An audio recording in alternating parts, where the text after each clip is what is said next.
Florida's poised to become the first state to eliminate all childhood vaccine mandates. Why? Well, because Republican Governor Ron DeSantis appointed an idiot to be the state Surgeon General. Now, DeSantis is framing this as a win for, quote, medical freedom. His Surgeon General, the incompetent Dr. Joseph Ladapo, he literally condemned vaccine requirements in schools and childcare as an immoral intrusion on parental rights, actually liking it to slavery. The Florida Department of Health, in partnership with the governor, is going to be working to end all vaccine mandates in Florida law. All of them. Every last one of them.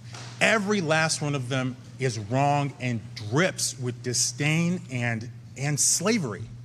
Okay? Who am I as a government, or anyone else, or who am I as a man standing here now to tell you what you should put in your body? Who am I to tell you what your child should put in your body? I don't have that right. Your body is a gift from God. What you put into your body, is because of your relationship with your body and your God. I don't have that right. Government does not have that right. They want you to believe they have that right. And unfortunately, they've been successful. They've been successful.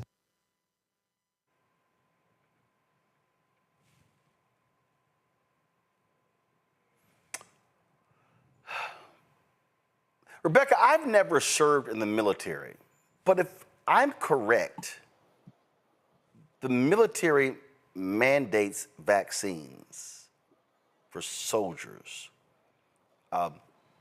Isn't that the government mandating and telling you what to do?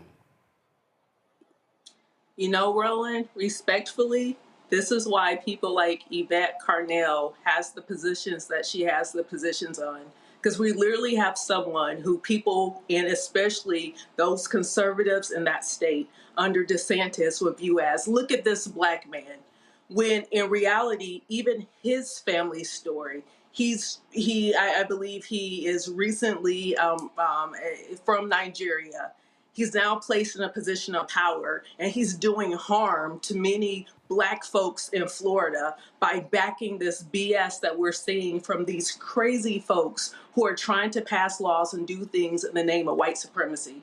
The reason why I want to point that out is because I think it's important, because we're starting to see how different black folks, so we usually say all kinfolk, all skin folk ain't kinfolk. And what's unfortunate is he had the nerve to put together his lips to talk about vaccines in a way and say it's just like slavery.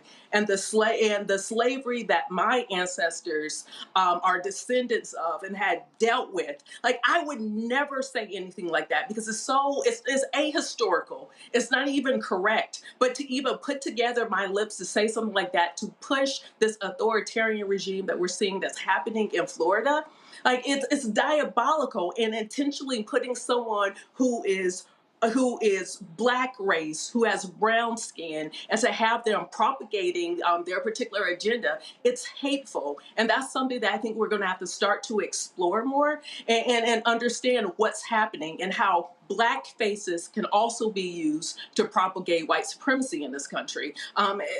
This is horrible what's happening in Florida. This is a so-called doctor, Tylik. Yeah, absolutely. It's deeply ironic and dangerous to me that many Republicans who champion, who say this, your body, your choice, when it comes to vaccine, are the same ones who attack abortion access and reproductive freedom. The selective the selective opportunity to defend bodily autonomy only when it suits them is a little, wild to me, and it's really dangerous. And to compare, as said before, this mandate to slavery is really an insult to our ancestors who lived through the brutality of enslavement, because slavery wasn't, it wasn't not this public health policy issue. It was dehumanization, it was violence, it was generational trauma.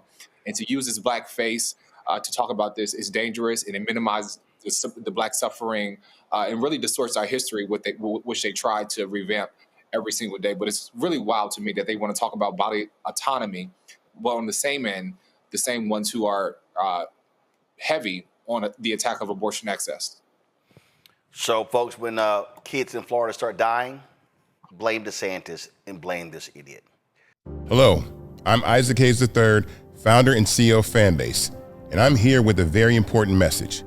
We are at a turning point in the Black community where we must have equity in the apps we use that scale to billions of dollars.